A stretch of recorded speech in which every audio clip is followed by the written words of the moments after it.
14th April, and he was also known as the father of the Indian Constitution, and he has paid tribute to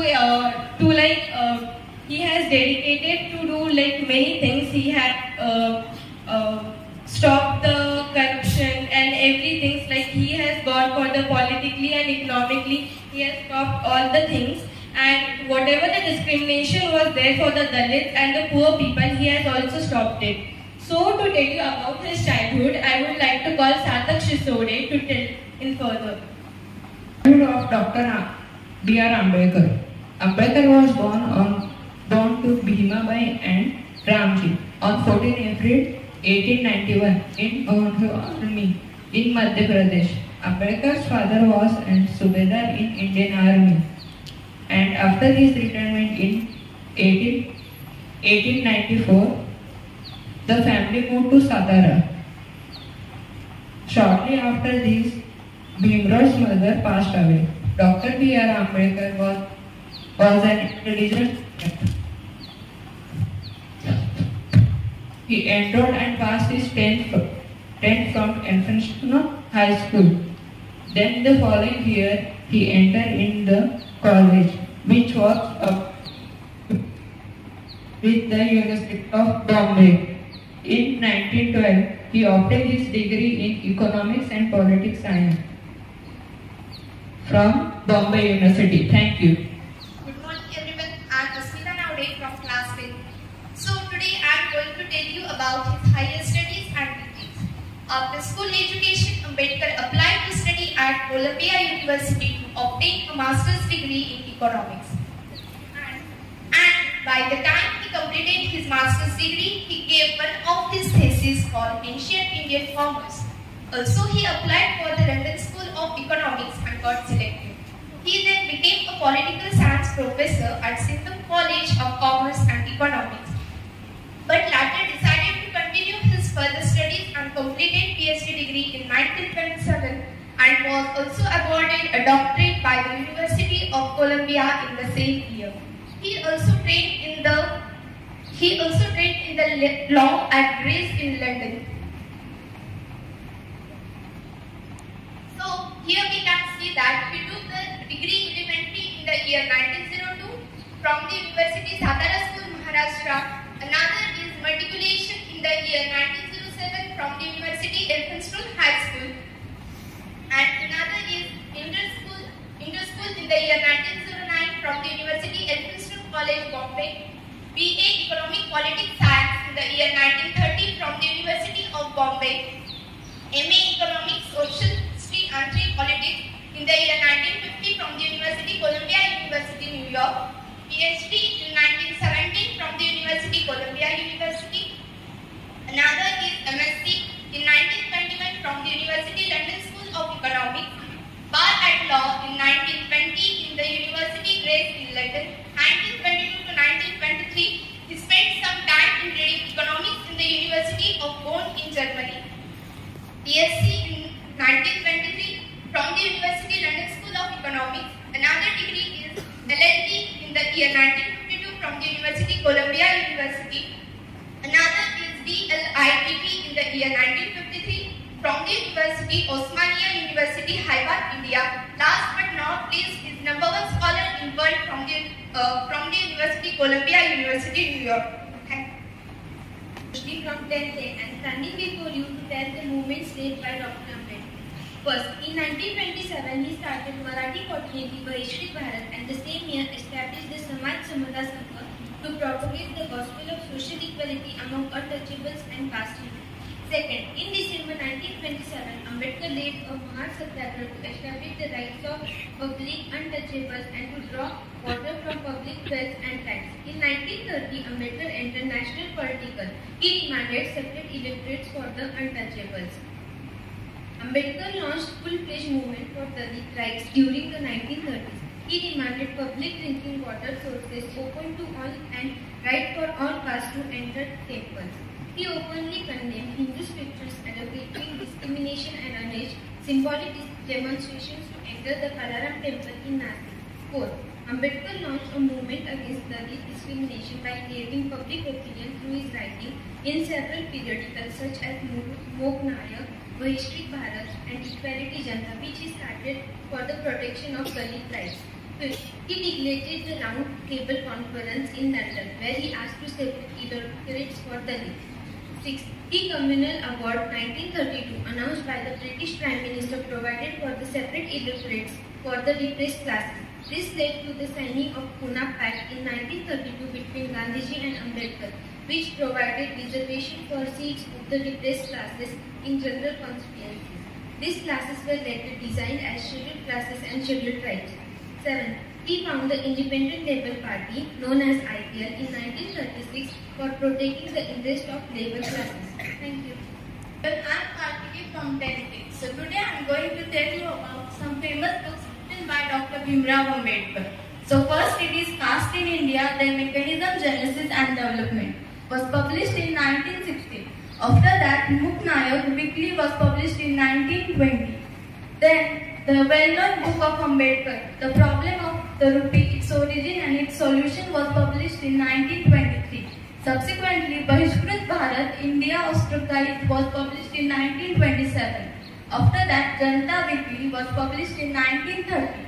Subsequently, The Annihilation of Caste was published in 1936. Next, The Federation Pharisees Freedom was published in 1939. Then, Thoughts on Pakistan was published in 1940. After that, Ranade Gandhi and Jinnah was published in 1943. Then, Mr. Gandhi and Emancipation of Untouchables was published in 1943. After that, What Congress and Gandhi Have Done to the Untouchables was published in 1945. Next, Pakistan or Partition of India was published in 1945. After that, State and Minorities was published in 1947. Next, Who Were the Shudras was published in 1948. Then, Maharashtra as a linguistic province was published in 1948. Then, The Untouchables was published in 1948. Subsequently, Buddha or Karl Marx was published in 1956. After that, The Buddha and His Dhamma was published in 1957. Then, Riddles in Hinduism was published in 2008. Last but not least, Manu and the Shudras was published in 2008. Thank you. Have a nice day. Good morning everyone, I am Shreya from class 10B, going to tell you about Architect of Indian Constitution, Dr. B.R. Ambedkar. Dr. Ambedkar was the chairman of the drafting committee, which played an important role in the formation of Constitution. He is well known throughout the India as the chief architect of Indian Constitution. Dr. Ambedkar handled the task of presenting the draft Constitution, answering various questions raised on it, and making necessary changes according to the suggestion of the Indian Constitution. His efforts to eradicate social evils and providing fundamental rights to people were remarkable. Happy Ambedkar Jayanti. Thank you. The present over here. I am Sairaj Gadikar from class 10 and I am here to tell you about Dalit Buddhist movement. Dr. Bhimrao Ambedkar, a great man with a great spirit, who not only designed our constitution but also gave identity to many peoples who were formerly untouchable Hindus. He officially converted in Buddhism in October 1956. He launched a movement for Hindu untouchables. As you can see, Dalit Buddhist movement, also known as Neo-Buddhist movement. The movement was launched in 1956 by Dr. B.R. Ambedkar, when nearly 500,000 people, formerly untouchables, joined him and converted into Navayana Buddhism. It rejected Hinduism and challenged the caste system of India and promoted the rights of the Dalit community. The movement was also rejected the techniques of Mahayana and Vajrayana traditions of Buddhism. However, promoted orthodox Theravada values and took an oath to pursue a new form of English Buddhism as taught by Dr. Ambedkar. B.R. Ambedkar's undelivered speech, The Annihilation of Caste, is regarded as one of the most brutal takedowns of the Varna system. It was written in April 1935 and included a collection of self-published essays. It was to overcome the caste system of India. After scrutinizing all the prominent religions for over 10 years, in 1956, Just 2 months after his official conversion, however, he died due to illness on 6 December 1946 in New Delhi. 1956 in New Delhi. As well as jobs for lower caste students. So today we have a debate on the topic merit versus. There are two groups, pros and cons. So Every DNA carries well. Not every survey needs upliftments. It's time to support the needy and cut the line of mentioning right to equality. A very good morning to one and all present over here. I am Ms. Shrishti Thanekar. I am supporting reservations and opposing merits. What do I feel is merits help the people of different castes to represent themselves. The biggest example would be Draupadi Murmu, who is from a tribal community, still standing at the position of President of India. I would like to oppose my friend as she said that there are many students are getting and there is equal. First of all, there are many malpractices practiced over there. But as we know, our government is totally corrupted nowadays. They purchase the seats and are sold to undeserving candidates. And for example, a student belonging from the general caste scores 95% and a student belonging from the reserve category scored 70%, then too he gets admission in good college. And what about the students who are there in merit and who are literally capable for the education? So, I would like to oppose her that actually it's the work of the government to verify whether the certificates are really, they really belong to the backward classes. And also the reservation is done to support the backward classes and decrease the distance between the lower caste and upper caste and bring them to at one level.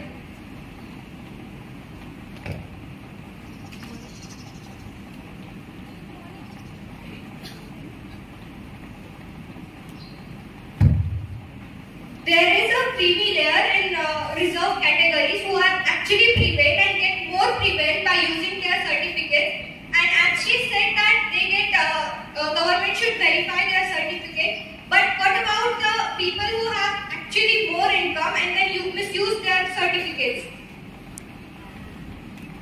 I would like to support my friend as she said that government should see the certificates of caste. But what about the students who bring fake certificates for their reservation? So not only we are saying that government should check that the person is really belonging to backward class, and indirectly you are saying that students belonging to the caste don't deserve. So it's not like that. I don't want to say that they don't deserve. There are 10 to 5% in that category who really want to achieve something. Then while there is 60% of reservation for the students, as the population is very less of the reserve category. I would like to oppose her that if you really want to apply in a sector where the seats are not reserved, you can apply in the law sector for the seat for the judge, where no any seats are reserved and equality is being done. What about the other profession? If a student wants to become a doctor or an IS officer, they have to give an entrance exam. But we people only have 3 attempts and the reserve caste people have more than 3 attempts. What do you think about it? But this thing is also right that the population of the poor peoples in the reserved categories are very low, but they have not enough money to educate their children. So this is okay that they have more attempts. But is the government really working on it? Because most of the time reserve categories are taking more percentage of chance in competitive competitive exams like NEET and JEE, there are about 60% percentage of reserve categories and only 40% for merit students. So it is kind of inequality.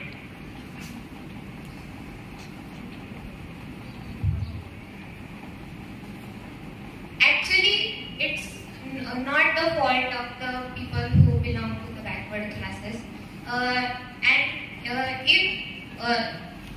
If the seats are reserved, like for almost 40%, so most of the population of India belongs to backward classes, and also they belong to like nearly to the poverty level. So it's fair to have 40% of reservation. I think that instead of giving what we can say reserved seats to the reserved caste people, we should give them proper education, proper healthcare facilities, so they can score the marks on their own. So that was my point. But there are many people who work on daily basis. They just get around 50 to 60 per day. They can't pay the fees of their institutions, so they deserve the reservation. Actually, we are not saying that reservation should be totally stopped. It should be in limit. For example, there is 70, 60 or 25 something percent of the reserved category people. Then the reservation should be 5 to 15% or 20 to 25%, not 60%. In elections, the women have 33% of seats reserved, and the one who can handle the house properly, so she can also handle our society properly. So 33% of seats are reserved for ladies. So for that, it is fair our society.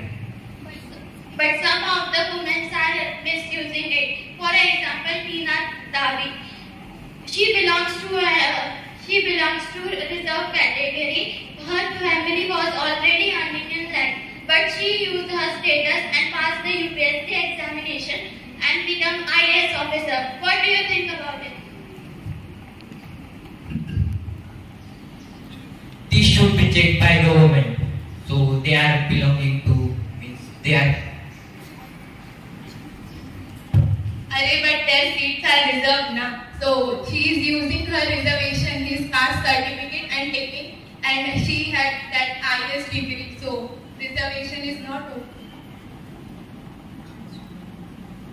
Not everyone who has reserved seat misuses it. There are many people who are helping in the development of India. A study has also revealed that people belonging to SC or ST caste have developed Indian railway construction even more better, and they are giving better quality to India. So it is fair to give reservations as India is developing. If you compare India earlier and now, so India is way more developed because of giving reservations. So reservation shouldn't be stopped.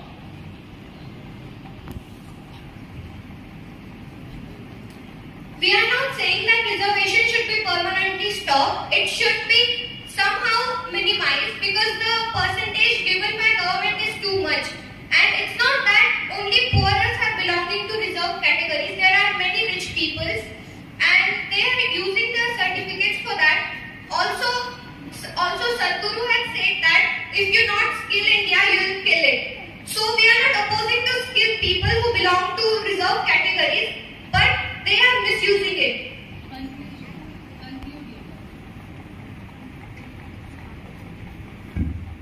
To conclude my point, I like to say that we don't completely oppose reservation. We just oppose the fact that the reservation should be made on basis of caste. I completely oppose casteism. I think that the reservation should be made on economical status, so the poor people can get what we can say profit of it.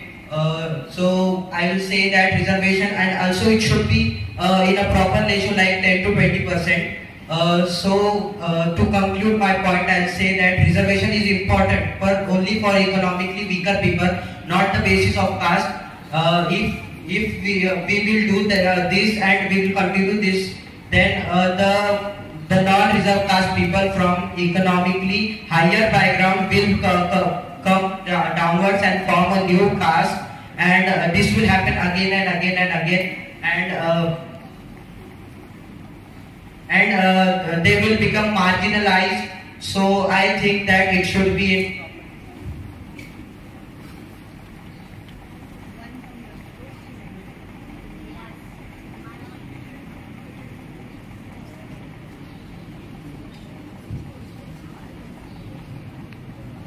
I would like to conclude that according to the development of India, I think the ratio of the reserved seats are in a proper manner, and reservation should not be cancelled, abolished in any way.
संकटी